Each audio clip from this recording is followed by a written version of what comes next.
This video is about me keeping a promise to a friend of mine who was more than just a friend. He was mein Freund, mein Bruder, mein Rücken. And unfortunately, he's gone now. And when he died, I promised that I was going to make him into a cyberpunk character because we grew up playing cyberpunk all the time. And he played some of the most memorable characters, and you're watching me make him into a character, even though you can't really make him into Cyberpunk 2077. You don't have the goofy smile that Ryan had, and you do not have the hair that Ryan had, because 80s rock star hair just does not happen in 2077. This video is also a lot rougher because I'm speaking extemporaneously. I am not planning this in advance. I'm just going to sit here for 20 minutes and tell you about my best friend. Ryan's actually my fourth best friend. I've had four total. They're all dead now. Derek was the example of why you don't drink and drive, especially on Christmas Day back in '87.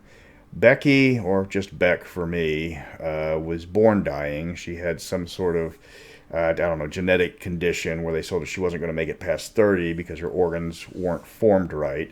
And she made it all the way to 27 before she finally expired. And then James, who was my childhood friend, went ice skating with his family up in, I think, North Carolina or someplace up north. And he fell down, broke his leg, and a blood clot went to his heart and killed him. But Ryan was my bestie for the longest. And we grew up and went to high school together, and well, not high school, middle school. I went to a different high school, but I came back for a cameo.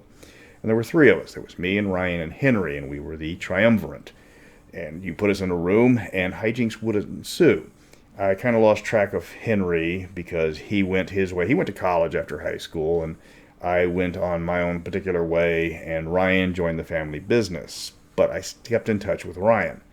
We were playing Cyberpunk 2020 hot and heavy when it came out. We were collecting every book as it came out. We tried different campaigns. The ones that we played the longest, he played a cop in 2020, and he was playing a federal marshal with the name of Mojo Risin. Yes, Marshal Mojo Risin. He wasn't even a Doors fan. He just fell in love with that name. Then later when we went to the mercenary campaign, because people started not showing up, so we just took who we could, he played the Netrunner Decker, who he then proceeded to put the entire life chart out on the table and rolled down it until he was 40. So he was playing a 40-year-old cyberpunk in a game where you usually die in your 20s. And he knew everyone because on the life path chart, he kept rolling friends and enemies and always getting friends. So many times we would walk into something, he would convert one of his contacts over, and that would just add to the party. And he played him hilariously. The stuff me and Ryan pulled was just legendary. At one point, we had some kids, well, we weren't kids, we were young adults at the time, and there was some family drama, let's just put it that way, and between this guy and his girlfriend, and the girlfriend stormed off, and the boyfriend wanted to show off that he was mopey and depressed and all of that sort of stuff. So he takes a butcher knife out of the kitchen sink or the kitchen cabinet, wherever, and he sits down at the table and he's just like, I'm gonna, I'm threatening myself. Look at me, give me attention. And Ryan walks over to this guy, takes the knife out of his hand and puts in a ball peen hammer, and then walks away and says, if you're gonna do it, at least do it with style. And yeah, you can't really threaten yourself with a ball peen hammer. It's just really not that possible. Because you gotta be able to have a backswing with a ball peen hammer that you just you can do it with a knife but not with a ball peen, and that completely broke that up. Yeah, one time we were going to a concert in Galveston, and we supposed to be a free concert, and we get there and they say, oh, it's $20 parking. Yeah, the concert's free, but the parking's $20. So we drive down 3 miles to the first free parking spot we can, and it was on Crystal Beach. And we march 3 miles across the beach singing the log song from Ren and Stimpy the entire way back. And then we get there, and the guy goes, okay, well, it's $20 to get into the compound. And it's like, if you want to hear the concert, he's like, it's supposed to be a free concert. It is a free concert, but it's $20 to enter. He was shaking us down. We knew it. So we just turned around and marched all 3 miles back to our car on Crystal Beach, again singing the log song the entire time. He was also known for being very spontaneous, It was Halloween. He didn't have a costume, and I showed up in full costume, and he's like, what do I do? What do I do? I need to get a costume. So he takes a red blanket, and he takes off his shirt. He is very Polish, so lots of chest hair. Ties the red blanket around his neck, and then shaves an S into his chest, and then runs around as the Polish Superman.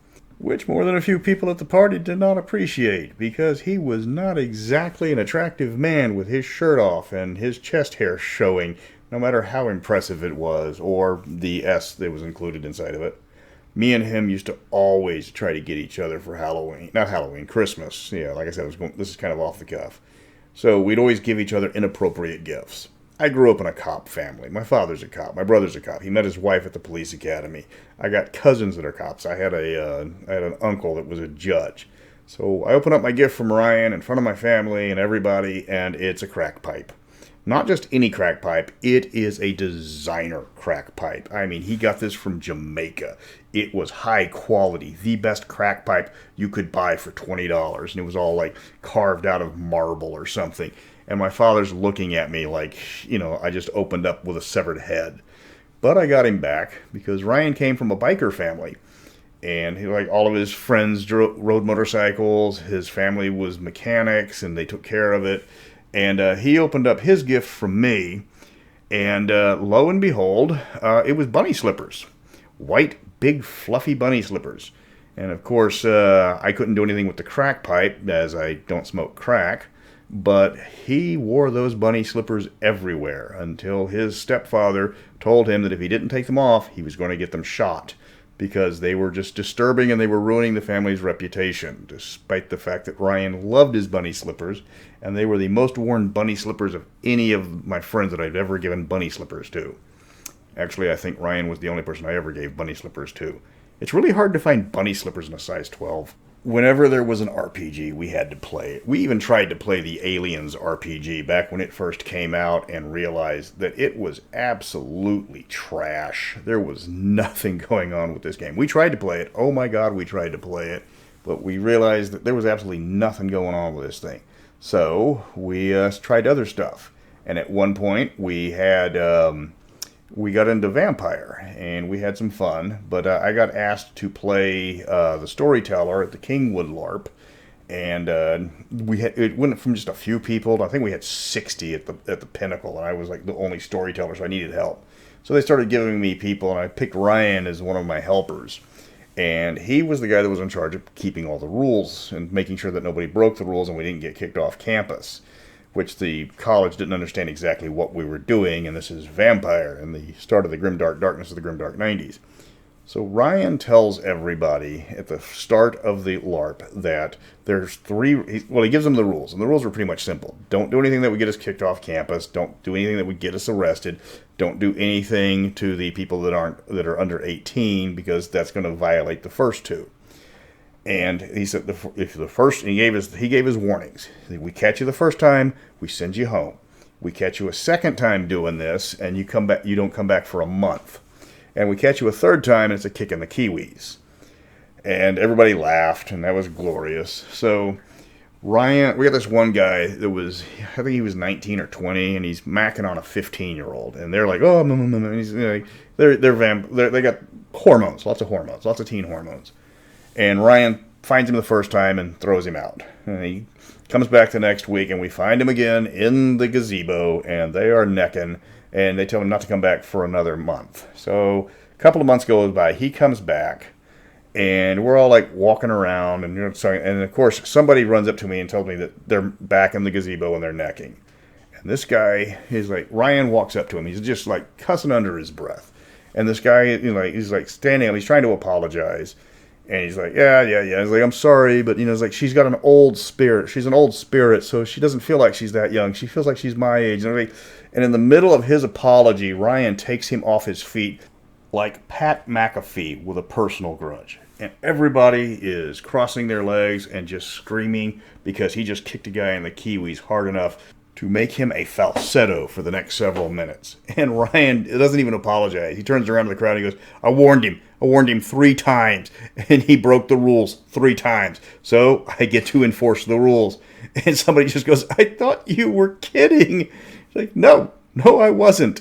And then we didn't have any rules problems after that, but they asked me to not let Ryan storytell anymore, at least enforce the rules. So he ended up being a ragabash. Because we actually weren't a vampire LARP. We were a werewolf LARP. And I completely forgot about the Cyberpunk Cyberschlong, but there it is. Not that you can actually see it in the game, but hopefully YouTube won't get upset, but I won't tell if you won't tell. So Ryan takes on the form of a ragabash. And he is, what was he? I think he was a Fiona ragabash. And he's an elder because we gave him higher status in the game because he was a storyteller, and they wanted to apologize for taking him down from being a storyteller to just a player. And I guess they were afraid that he was going to kick him in the kiwis. But if they didn't mac on jailbait, they were in no danger of getting kicked in the kiwis. And some people just, I don't know, they thought he was goofy, but they didn't realize he was sharp.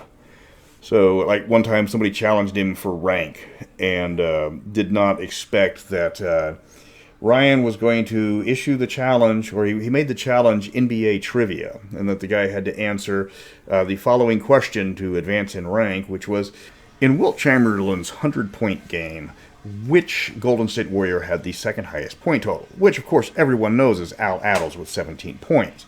Well, everybody except for the Geta Finrai Lupus Arun, who had no idea about NBA trivia and failed his challenge, which he was really, really angry. But Ryan was right. Werewolves have to know these sort of things in case something like this ever comes up again. And so the guy comes back to him later to try to attack him, and this is the LARP, so we settle everything with paper, rock, and scissors, except for paper, rock, and scissors, which we settled with the game of Vampire. And so the guy's coming up to him, and Ryan preempts him with a social challenge, pointing out that he was wearing clothing that did not match his shoes. So the guy had to go back and change his shoes so he wouldn't look foolish when he was issuing a challenge, because it was a fashion faux pas of the worst sort to come out wearing stuff like that. It was like, I think, it was like the equivalent of sandals with socks, which no werewolf would ever be caught dead in, right? Eventually the LARP does peter out, largely because of one guy. He wanted to go to the LARP so badly that he decided to take his dad's car straight to the college, despite the fact that he had been grounded. Well, his dad decided to report the car stolen, and the police showed up, and he didn't get arrested, though we did kick him out of the LARP, but that was all the college needed to do to kick everybody off of the campus, because they were looking for a reason. To be honest, it was an insurance problem that was going to be a incident in the making, and just they were looking for some reason to get us off, so they did. Well, with no more LARP, that meant everybody was going to be hanging out at Ryan's apartment every Friday rather than going around pretending to be, werewolves and vampires with big, nasty, sharp, pointy teeth. And I had a whole long story about one of my girlfriends that Ryan introduced me to, who had the nickname of a particular British model who she resembled greatly, but that's a little too saucy and a little too naughty, so I'm going to pass on that one. Needless to say, that one, there's some, ignore what you just saw on the screen, because, that was pixelated. But, the girlfriend with, I think she was number 7, and I still have memories of her. Her birthday just passed, though I haven't seen her since we kind of moved on. Those evenings with Ryan were a bit of a mixed bag, because it was a major point in our friendship because of everything that we had going on, and we had some wonderful adventures. Though being in our early adult years, there was lots of drama that we can all look back and laugh because how stupid it was and how idiotic we acted, with girlfriends breaking up and people arguing, and then people trying to do stuff that we thought was funny now, but we look back on it with horror. And a lot of good memories, but a lot of cringe stuff that we don't talk about anymore. Well, I can't talk about it because the only person that remembered it that still talks to me is the guy I'm memorializing right now. Despite all the early 90s angst and all of the grim darkness that was the 90s and everything that went wrong, and me arguing with all of my family and Ryan trying to break away from his, yet he always kept coming back. I wouldn't trade it in for anything. Like Ryan and Keeley were a thing for so long, though they were probably terrible for each other, and they eventually realized that. Then me and Twiggy didn't last too long. because we didn't have much in common other than our friends. But yeah, I wouldn't trade those nights playing games and just generally having fun with all my friends. Though Ryan sucked at Mortal Kombat. I remember that so fondly. He loved to play it, but oh my god, he could get just destroyed because he just was a button masher. Which is kind of a strange thing to remember about your best friend. You know, how he played his Mortal Kombat, because we had, we were playing on the Nintendo at that time, or the Super Nintendo. And because, yeah, it was the best one. And Ryan loved to play Sub-Zero, though he just couldn't do it. Unfortunately, real life pulled us apart. We were still the best of friends, though we didn't talk that much because I was in Dallas and Baltimore, and he went back into the family business. And ignore what you just saw on screen, and please don't tell YouTube, because Cyberpunk likes to show that, even though you can't see it in the video game itself. And, I guess I was in Dallas and Baltimore for not quite a decade, and I came back and I looked him up, and it was like no seconds had passed. We were still the bestest of friends and everything, and he invited me to be part of his family, and we introduced all of his kids to Uncle Glenn and his wife Tina and all of that. And I was jumping at the chance because I didn't have anybody at that point. Was kind of on the outs with my family for a reason. And he was more than willing to make me part of his, which is what best friends do. But unfortunately, things took a horrible turn for the worse. Get a call from his wife Tina one day, and it kind of ripped my heart out. He was driving to work, and he had a massive heart attack, and he was dead on the hospital table. They did the autopsy, and it turned out that he had just tons of cholesterol, and his arteries were clogged from the fact that he smoked himself to death. So kids don't smoke. Well, Ryan is a biker mechanic, and the bikers were going to hold a hell of a wake for him. And I show up, and I'm not much of a drinker, but this is my best friend, so I go out and I buy an $80 bottle of Scotch whiskey. I just go into specs and say, this is what it is. I don't know my liquor very well. I want to, give him the best. And they hand me this bottle and say, what's your price range? I got $80. And he goes, here, we'll sell you this one. It's even better than that, but we're going to give you a discount.